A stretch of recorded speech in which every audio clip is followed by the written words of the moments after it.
नमस्कार, मैं आपका ज्योतिषी मोहन जी नक्षत्रवाणी चैनल से माँ तारा को प्रणाम करते हुए, अपने गुरु को प्रणाम करते हुए आप सबों का बहुत बहुत नमन।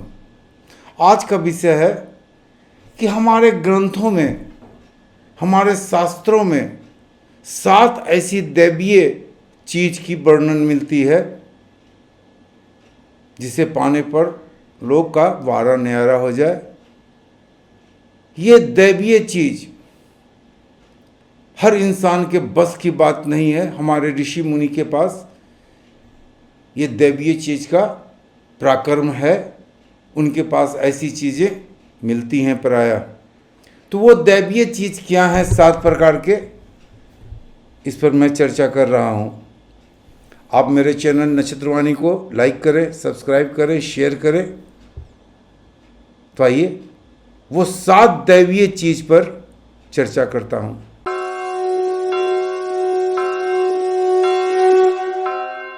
सबसे पहले सोम रस। आज के भौतिक युग में सोम रस को प्रायः शराब के रूप में जाना जाता है, शराब के रूप में लोग लेते हैं।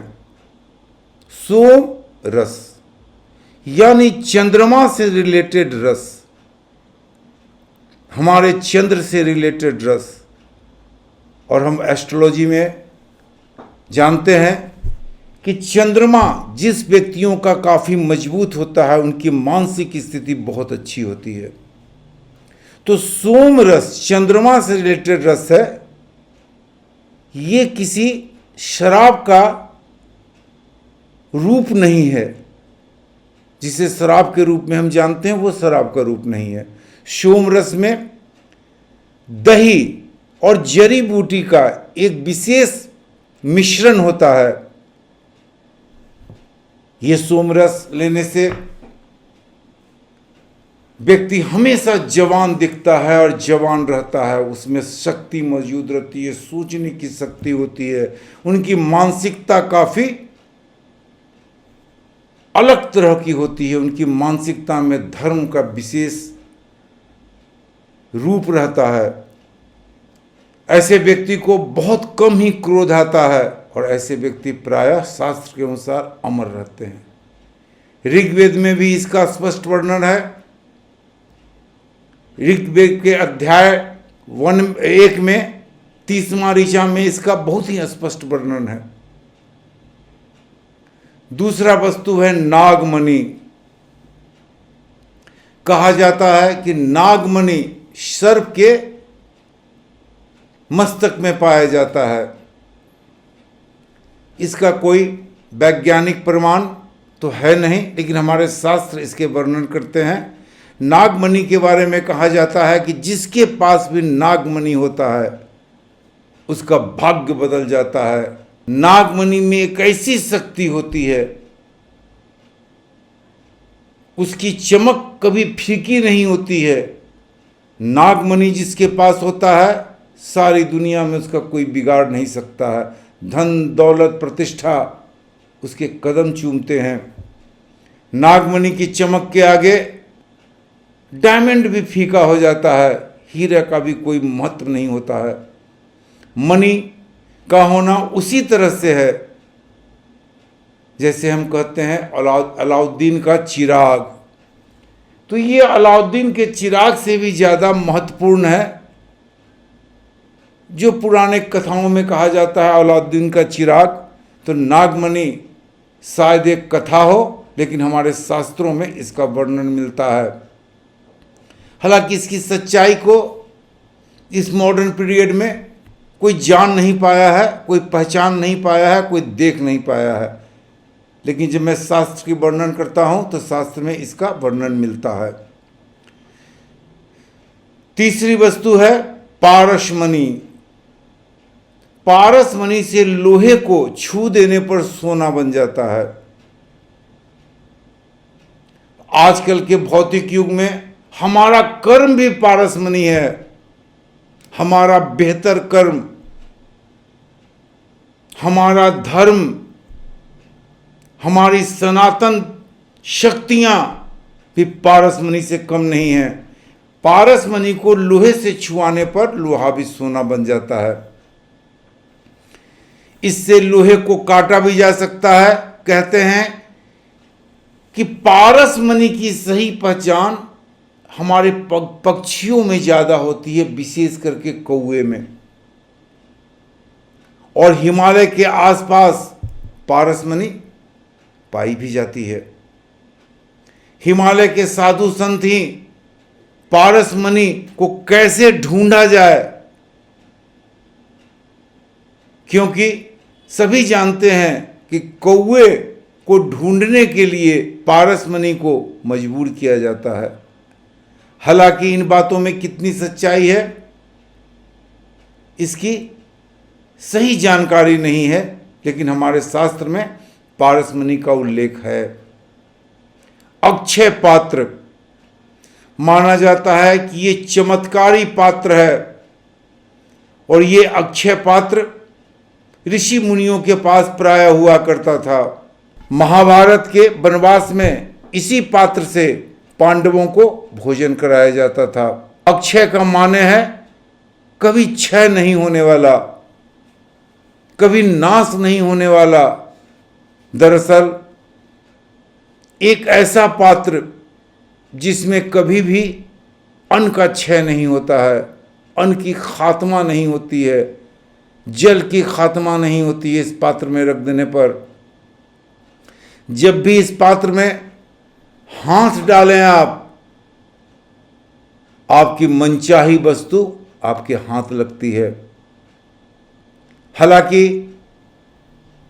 इस पात्र को बिल्कुल अमृत कहा गया है। अक्षय पात्र में खाना खाने, पानी पीने से व्यक्ति अमर हो जाता है। तो आज के भी युग में एक अक्षय पात्र के रूप में तांबे का बर्तन पाया जाता है, जिसमें पानी पीने से आपके हर रोग नाश होते हैं। तो हमारे शास्त्र में अक्षय पात्र का पूर्ण रूप से उल्लेख है। कल्प वृक्ष, वेद पुराणों में कल्प वृक्ष के बारे में काफी जाना जाता है, काफी पढ़ा जाता है, काफी सुना जाता है। कल्प वृक्ष स्वर्ग का एक पेड़ है। इस वृक्ष के नीचे बैठकर जो व्यक्ति जो इच्छाएं करते हैं वो उसी समय पूर्ण हो जाता है, क्योंकि इस वृक्ष में अपार पॉजिटिव एनर्जियों का भंडार होता है। यह वृक्ष समुद्र मंथन के दौरान निकाला गया था, और कल्प वृक्ष के रूप में हम मॉडर्न पीरियड में अगर आप देखते हैं तो पीपल का पेड़ किसी भी कल्प वृक्ष से कम नहीं है। अगर पीपल के पेड़ के नीचे आप कोई भी साधनाएं करते हैं, उस साधनाओं में अपनी इच्छा को रखते हैं, तो आपकी ये साधनाएं पूरी होती हैं। छठा है संजीवनी बूटी।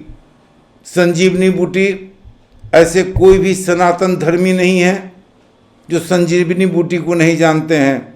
जब लक्ष्मण मूर्छित हो गए थे राम युद्ध में, तो संजीवनी बूटी लाने का आदेश राम प्रिय हनुमान जी को दिया गया था।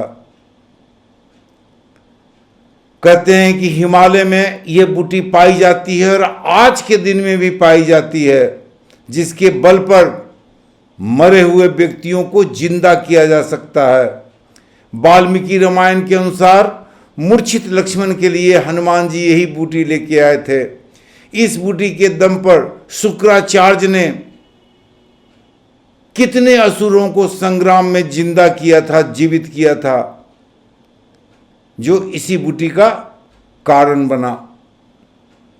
आजकल इस पर कई शोध हो रहे हैं।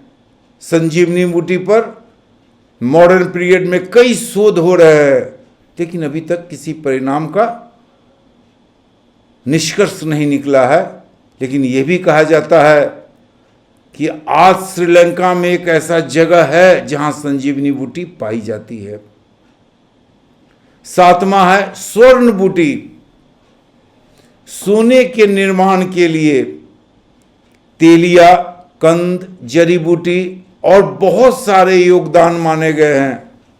बहुत सारे ऐसी औषधियाँ हैं, औषधि के रूप में बहुत सारे ऐसे जड़ी बूटी हैं जिससे स्वर्ण बूटी की निर्माण किया जा सकता है, जो व्यक्ति को फिर से बिल्कुल ही जवान बना देता है। स्वर्ण बूटी ऐसी चीज है जिसके ग्रहण करने से व्यक्ति कभी बूढ़ा नहीं होता है, उसकी शक्तियों का ह्रास कभी नहीं होता है। औषधि के रूप में